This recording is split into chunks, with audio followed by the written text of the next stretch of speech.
Come on, Callan. Ideas. I'm feeling nervous today. I think a team captain really needs to be decisive and clear, and I think it might be a bit of a challenge today, but I reckon I can give it a try. Cauliflower dish. Yeah? What about some pita bread, flatbread sort of thing? Yep. Get a couple of dips going as well. It's a really different challenge in that we're only serving 10 people. We really have to focus on making the flavours really full and meaty. My idea is a mushroom dumpling. So Okay. That sounds delicious. if we can make some delicious food out of just vegetarian, then it'll be a really great day. Anyone else? Beetroot kibba. Yeah. Yeah. Okay. Awesome, Done. love it. The blue team have decided on the menu, and today we're going to cook some beetroot kibbeh. We're going to do mushroom pot stickers. We're going to do a saffron roasted cauliflower salad. I've got an idea for some dips, flatbreads. I know Eloise is really good at that. And we're also going to do a confit carrot with nuts and grains. Everyone good? Yeah. Let's go. Awesome. Go team. Onions, garlic, chilies. What do you need, Ben? Grab some yogurt. My approach to captaincy is a little bit different. I think everyone should have a little bit of responsibility and take charge of their own dish.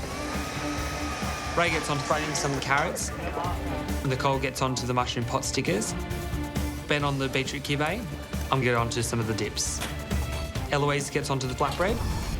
So I'm in charge of the flatbread today. I think that having a flatbread will help, to mop up all of those dips. I've got 2 flatbreads. There's crispy, flaky one. Yeah. There's also a yogurt one, which is more substantial as an actual bread. Okay. Do you have a preference? Callan's not being as vocal as I'm used to seeing him. He's actually quite quiet. I'm thinking maybe substantial because meat's substantial, but then I'm Yeah. thinking I love a light, crisp flatbread. I think he needs to pick himself back up and get back on track.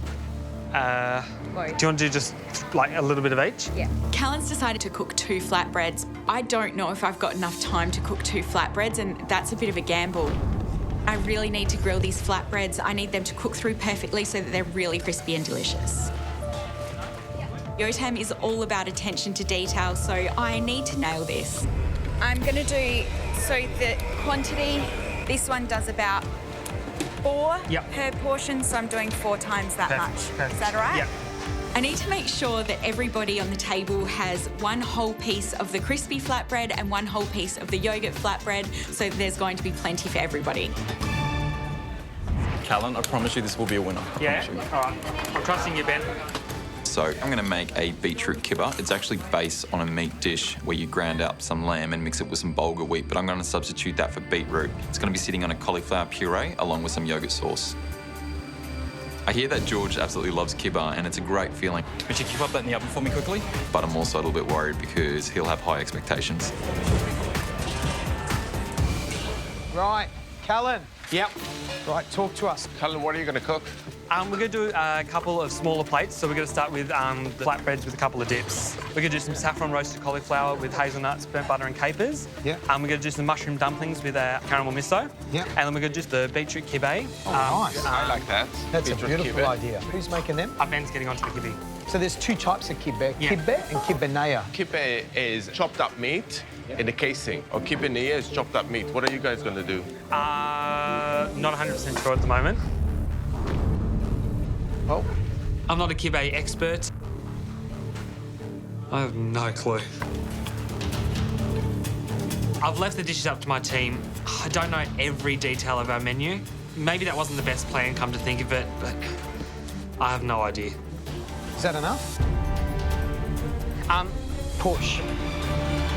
I'm starting to get that sinking feeling about today. Ben, tell us what your kibbeh is. It'll be, the beetroot's going to be put in the oven. We'll try to get the moisture out of it. So it's going to be pureed and added to the bulgur wheat. So you're going to mix up bulgur wheat and puree. You're not going to make a ball and fry it. It's No, just So going it's to be... kibbenaya. Yes. Yeah.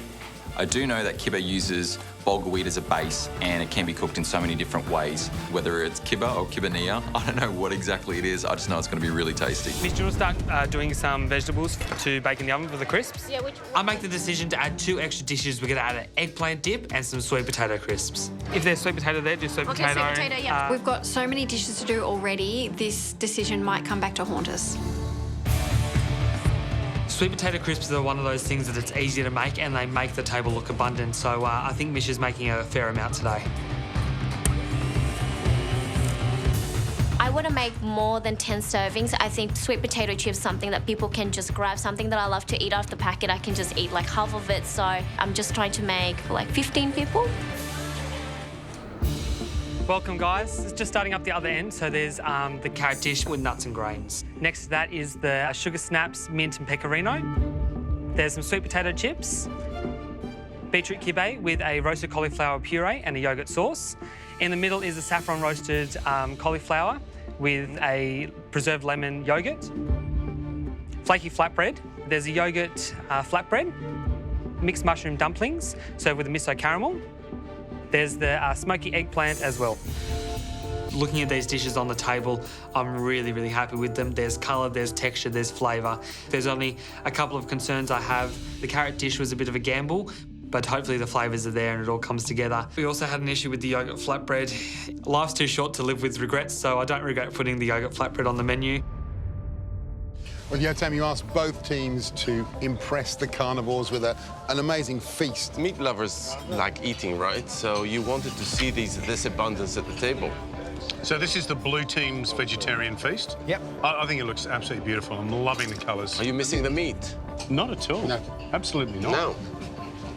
Guys, can we get stuck in? I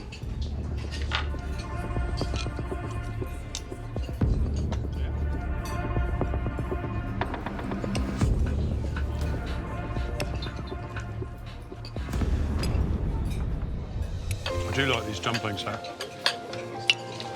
Dumplings are good. Yeah. Have it in the sauce. Dumplings are really good. Yeah. Those pot stickers are like meat. I think I'm eating, you know, something that's got, you know, got mince or something in it. You know, the carrot salad's just pretty soft, it's very sweet, there's unexpected textures. You know, when you dig in, you find the pine nuts, the quinoa, the yogurt, it's just yummy.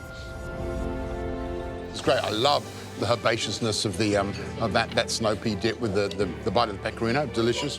Sweet potato chips, you go, really, do you need them? But actually, they're a nice little textural break. Very nice. You take one of them, put it in the baba ganoush, and you're happy. Yeah. The beetroot kibbeh is a real surprise. Yeah. It's great. It really delivers the kibbeh. Well, the texture does feel like meat, chopped up meat, which is what, you know, traditionally it is. And that eggplant dip, I mean, it doesn't look that great, but it's all about the flavors, and those were fantastic. I love the flaky bread. For me, that's so much better than that yogurt bread. Mine's a bit doughy. The yogurt bread is not properly cooked. No. Overall, and it's going to come down to, I think, two great feasts. Yeah. What are the negatives that the blue teams put up? But, I mean, there's not a lot. We didn't get a peeler. Oh, go and grab it. I've got it. You got the peeler? Got it. Awesome. We've decided to go for a bit of an Indian theme. I remember the only time I've ever thought that I could be vegetarian was eating in India. The food is so flavourful and you don't actually miss the meat, so I think for these guys up there, it could be just the thing. You know, George, it's exciting. We've got 6 pairs of contestants trying to persuade some of the most hardened meat eaters in Australia that you can cook a delicious dish using nothing but vegetarian ingredients. That's beautiful. Looks great. I've cut up my pumpkin and I'm about to put it into my flavour base that I've got cooking off. And I've looked at the volume in the wok there and I'm thinking, that's just not enough for 8 serves. I've got to make essentially double that amount. I've got to go all the way back to the beginning and start again. Adam, Aaron, what's your dish? A pumpkin curry, and we're doing goat's cheese and spinach paratha. Well, I think this smells fantastic. It does smell fantastic. My only concern is this curry. Is there going to be enough depth of flavour, or is it just going to be one big hot coconut milk with a bit of salt and pepper in it? I stuffed up the proportions, so I only had about half the amount of spice in before. I've had to kind of double up on the amount to try and make up 8 portions, so that's why I'm struggling a little bit at the moment. Boys, good luck, huh? Yeah, Adam, you need to work on the flavour of that. Mate, they're under pressure. Keeps looking at the clock, that's not going to help. It was a bit of a risk going for a curry. Curry is something that I think lends itself to vegetarian food very well, but I'm not sure if these 6 new judges are going to feel the same way.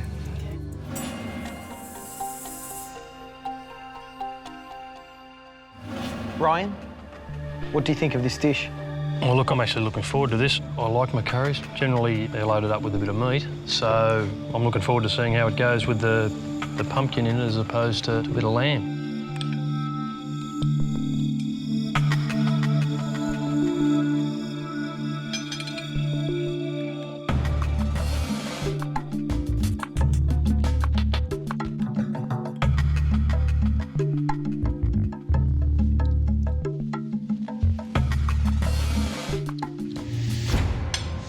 I enjoyed the pumpkin. The pumpkin was lovely throughout it, and I thought the bread was sensational. You could taste the goat cheese in it, and it wasn't too much. It was just nice. The consistency, it was like it was eating up with meat as the same kind of, if you had a meat curry. What's really interesting is that none of these guys have commented about what a small little bowl it was. Because there's so much flavour going on there, we're kind of happy with the flavour. You've done well, you've nailed the brief. Thanks. This challenge is very refreshing. We're allowed to cook what we want. There is no restrictions, except it has to be vegetarian. And I think that this is the opportunity everyone's been waiting for, to cook a beautiful dish.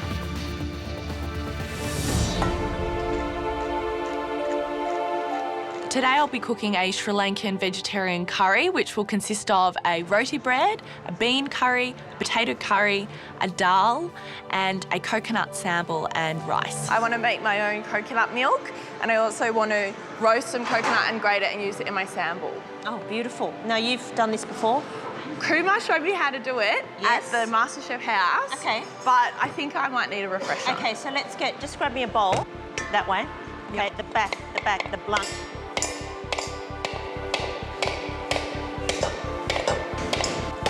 There we go. Okay, so there's your coconut juice. Gorgeous. Right. The coconuts are really tough. They're hard to open, but Kylie gives me a hand, and by the end of the third coconut, I'm pretty good at it. That's it. Stronger. That's it. That's the sound. Good girl. Good girl. Cool. Perfect. Great. Okay. Thank you.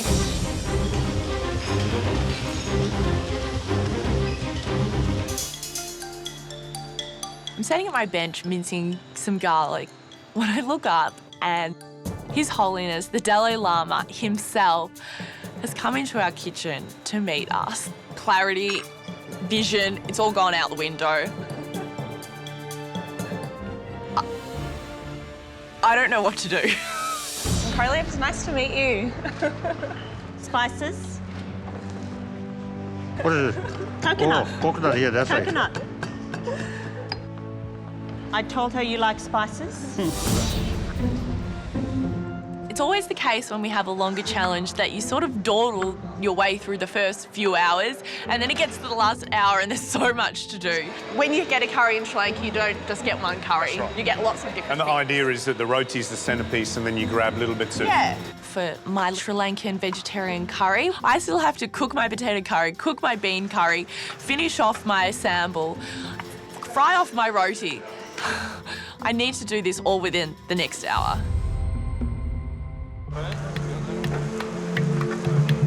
Working around the communal stovetop, I can tell that stress levels are rising rapidly. I can see that there's cream and milk overboiling. Kate's running around like headless chook. Michael's forgotten about his walnuts. My beans, they're cooking, but I need to run around the kitchen and do other stuff. It's getting pretty hectic. I still really have a long list of things I need to do. I'm not letting this beat me. This is how you make roti. I want to present His Holiness, the Dalai Lama, an absolutely beautiful lunch, and I'm determined to do it.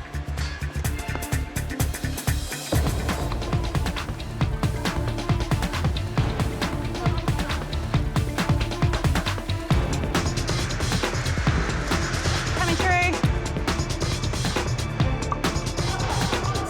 Oh, wonderful.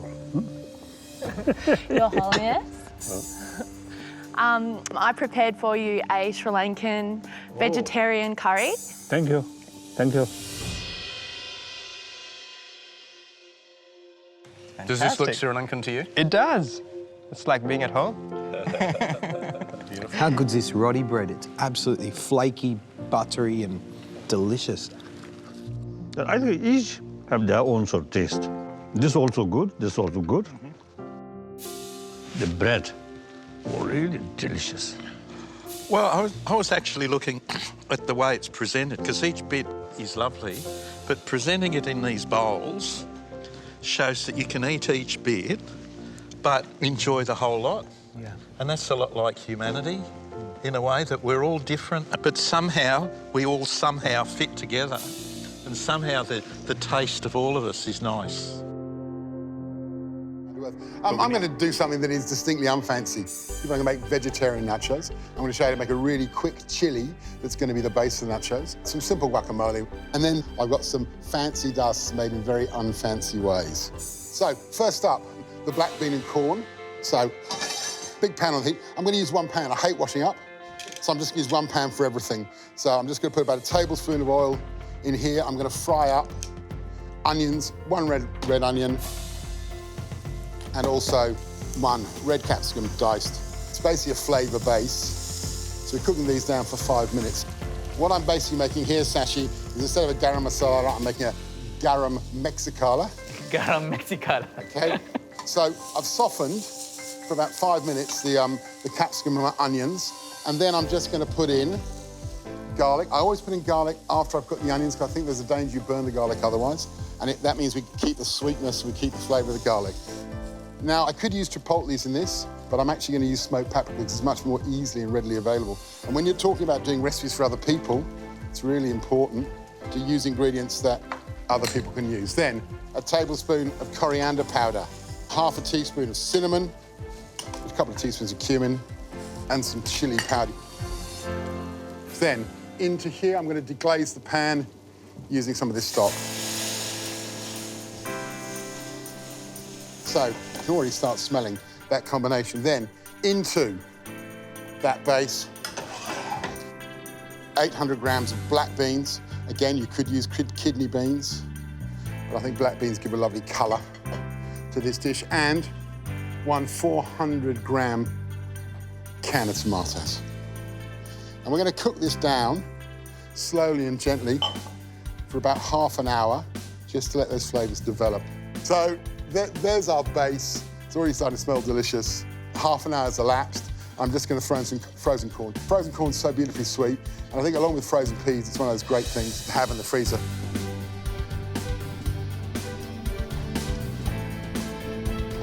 Next up, let's make some guacamole. Super simple. I'm going to start with the stems of the coriander. I've been using these like chives recently because I just think it's a really great way of making sure you don't throw anything away. So slice them really, really finely. So that straight into the guac bowl. Avocado, halved, seeds taken out. Using a spoon, nice and simple. Just slice them with knives like this. So I want them to be nice and chunky. Also, because it looks like a cool technique that Gary might like. Pinch of salt, and then the juice of limes to taste. I reckon normally about 1 lime for each avocado you're using. Before you use the limes, check the no seeds, take the seeds out. That'll save you a lot of time picking through the guacamole. And there's our guacamole, and that's done. So we'll put that into a beautiful display bowl.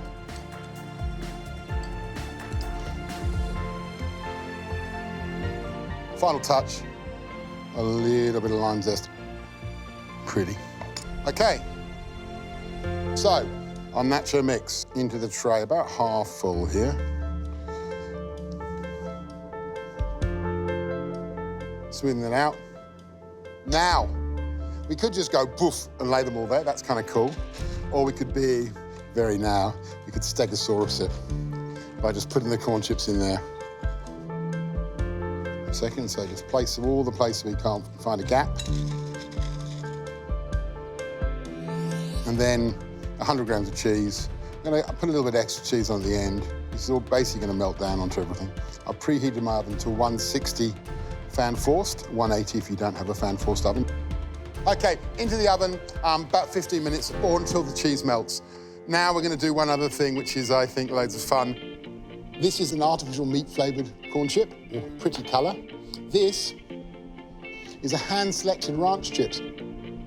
And then my own guilty secret, a dude food essential, cheese and bacon balls. And all we're gonna do, you could use a stick blender or a pot blender, and we're just gonna never mix them.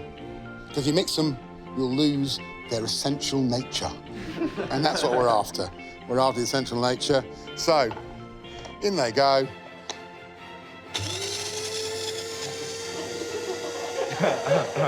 Now, you may laugh, but Back in the early days, when people were making chocolate soil, they just used chocolate ripple biscuits because it was easier.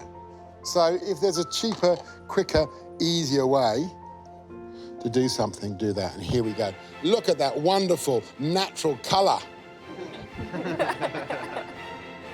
OK. Your artificial cheese and bacon balls turned into a salt.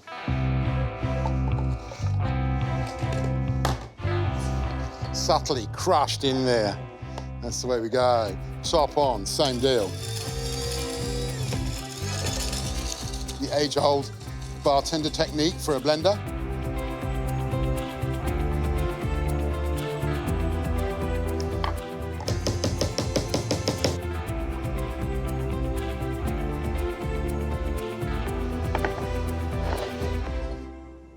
And our nachos are now ready to take out the oven. So here we have our vegetarian nachos. Now, we're going to finish it off with some sliced green chili. All right. A little bit of extra cheese. Let's pop some lime cheeks. 3 in one corner, a couple over there. More of those little sliced up coriander stalk. So you put some of those on. And the leaves from that coriander stalk that I've picked up earlier. And so here it is, my vegetarian nachos. With guacamole, sour cream, because I'm common, and 3 dipping or sprinkling salts. Good luck. Have a great time. Gosh. Good, guys. Good luck. This is chef's dream. Beds of so many different vegetables and fruits and herbs. A massive bush of dill. Oh, wow. Let's start with some chilies. My strength is Southeast Asian flavours, but today it's a European garden. For me, that's quite challenging. The chili's not chili enough. This is going to be tough. Ooh, how do I get in here? Oh dear. I'm in the pantry. I can't find fish sauce. I can't find lemongrass, galangal, ginger. Okay. Go, Linda, you got this. Thank you. I just have to think of my feet now. I've got the tomatoes, cucumber, capsicum, I've got chilli. Oh, those tomatoes. Look at the colour. They look like chili. Yeah, they're really nice. I need to think of creative ways to build Asian flavours using European ingredients and just go for it. I'm going to make Asian tomato broth, pickled cucumber, and then I'm also going to have a Laotian tomato salsa, but I'm going to change it up a bit because I don't really have all the ingredients for it. Normally the chilies that I use, they're red Thai chilies and they're really, really hot. I know I don't have the right chilies for this. Oh, look at that. You're going to burn Andy again? No, it's not hot enough to burn Andy, Oh, but it it tastes really good. I am fighting for today. I'm going to give it my all. Yes, Linda, perfect. Great timing. I really want to push my boundaries, push myself and see how far I can achieve from what I've learnt so far in the competition. I just hope it's enough to get me through. Not bad. Yes, Lindsay. Thanks, mate. Linda, is it a hot or a cold soup? I think it would be nice as a cold soup. I think sometimes when you have things cold, you can actually taste the flavours more. Yep. And that's what I want to show. I'm making a Southeast Asian-inspired tomato salsa with a tomato broth. I've got my salsa in the oven. I've got the garlic oil on. I just have to start the base for my broth. Hi, Linda. Hello, Linda. How are you both? Good. How'd you go walking up there? Because there's not many ingredients that are like, you know, that you would go for if you had an open pantry. I don't have all my Asian ingredients. I'm used to using lemongrass, ginger, galangal, fish sauce, oyster sauce, all those type of stuff. But there's beautiful vegetables here.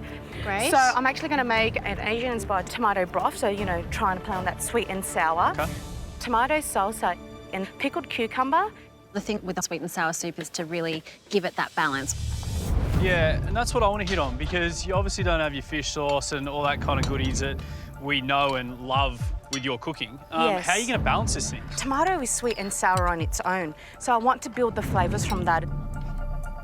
Would you normally put fish sauce in this? In this, yes, in like a sweet and sour soup, yeah, you would. Yeah. Yeah. So... I think that's a big one. We don't want this to be the one that sends you home. I think I that's think a lot of tasting and adjusting is going to be the key here. 100%. You need to taste and smell everything that's Will available do. to you, just in case it could be your new secret weapon. True. Yeah? Thank you so much. The judges are concerned that I don't have all the Asian ingredients I normally use to make my dish. But I'm confident I've got a really good palate. Let's go, Lindsay. Give it a taste. Apple cider.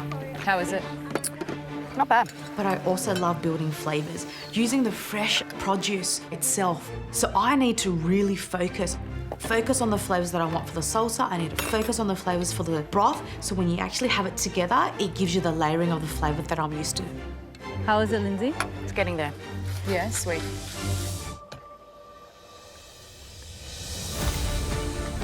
I've got my veggies roasting in the oven. I've got my garlic oil done. How is it, Lindsay? I now need to also start balancing out the tomato broth. You know what to do. I've added in lemon, tomatoes, apple cider vinegar, garlic and shallots. You're in control, Linda. I taste my broth and it's missing something. And I start to think about what else can I use to get the spice that I'm envisioning. And I remember I grabbed mountain pepper. Mountain pepper has this really big peppery kick at the start, but then it's like Szechuan where it leaves a numbing texture in your mouth. Tastes really, really nice. So I add a bit of mountain pepper into my broth. That's got a bit of heat as well. This is the heat that I want. How is it, Linda? It tastes bloody good. Yeah. Let's go, Lindsay. That smells amazing, Lindsay. Yeah, I've got salsa right, got my garlic oil done. I've only got a few minutes to go. I've got to start working on my cucumber pickle. I'm just trying to work out flavours, guys. My pickled cucumber, I want to add the tanginess to this dish. I need that vinegar to add more of that sour note for my broth. I'm going to pickle that with a pickle juice. I don't have white vinegar here. I'm using the pickling juice from that jar of gherkins. Sugar? Yep, just a bit. And I try it all together. I think it tastes good. I like that. I really pushed myself hard today to try and balance this dish without the ingredients that I normally use. But if it's not right, the whole dish could be a failure. You got a plate. You got a plate. Let's get onto the plate. Look, I'm really feeling the pressure now. There's only 2 minutes left to go. 2. 2 minutes! 2 minutes! Remember how many people you're serving here, Linda? Let's start plating up. You're confident cooks. You've got this. Come on. Beautiful, Sabina. Final touches.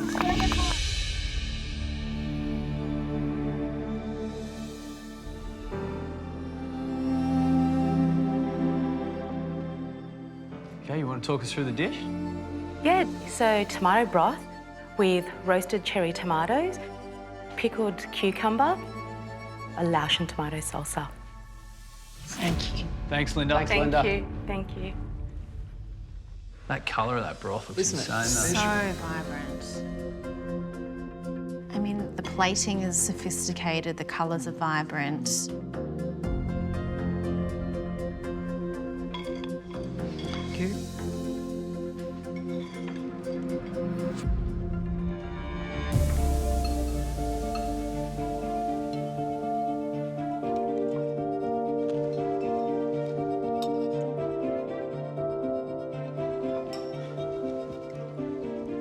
Wow. Wow. Wow. Who's seen that coming? Not Linda. me.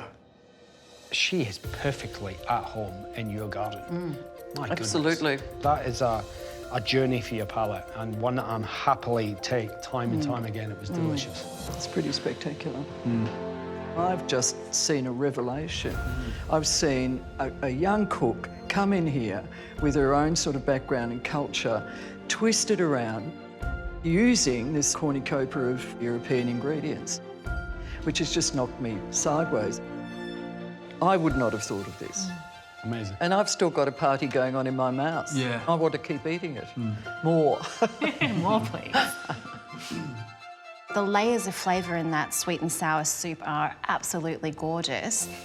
And I just love the fresh crunch of the cucumber, that beautiful freshness also of the coriander flowers. Everything adds flavour and balance. She's taken a wealth of her own knowledge and then she's taken what she's been inspired by today and matched them in a really harmonious way. And this dish is evidence of that. I think this is probably Linda's most impressive dish to date. You know, she's bought us some hits, don't get me wrong, but it's with a fish sauce bottle and palm sugar and chilli and coriander and all those familiar didn't ingredients. have all that, yeah. That's why this is most impressive, because of the balance that she's been able to get across this dish with sweet, sour, salty, spicy and bitter. Absolutely. It is all there.